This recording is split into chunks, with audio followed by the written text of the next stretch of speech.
Kakasport presents Master to Thrive with host Sarah Akello.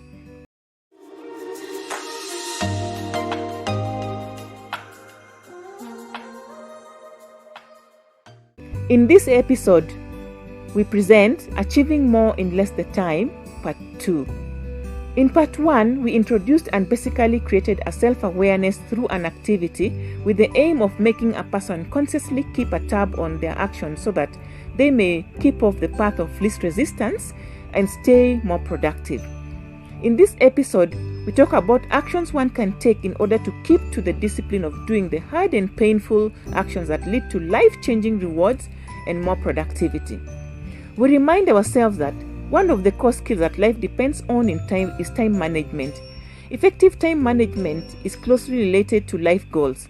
One must therefore have clearly defined goals. To be clear, I will use an example of a life goal, that is, stay physically fit. For me to stay physically fit, I could ask myself the following: what do I do daily? At what time do I do it? How long do I do it? And how long have I been doing it? In his book, Eat That Frog, Brian Tracy articulated on two tools that one can use. The first rule is called the Law of Three. According to the Law of Three, it helps in making very clear the actions or tasks that we engage in the course of the day. This law says that only three things account for 90% of our positive outcome. So one must therefore zero in on spending most of their time doing these three things. The law therefore states that if I could do only one thing all day long, what one thing would contribute most to my positive outcome? For example, of staying physically fit. And then 2, if I could do only 2 things all day long, what would be my number 2 in staying physically fit? And then 3, if I could do only 3 things all day long, what would be my number 3, for example, in staying physically fit?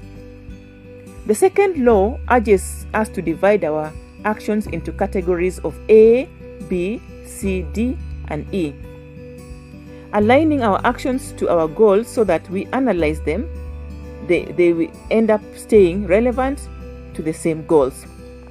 So A states that this is a must-do task, very important, has big potential consequences in a person's life. Then B, these are tasks that you should do but have mild consequences. And then C, tasks that have no consequences. D, tasks that can be delegated where possibly can. And then E, these are tasks that one should not be found doing. If they're still doing it, they should stop doing with immediate effect.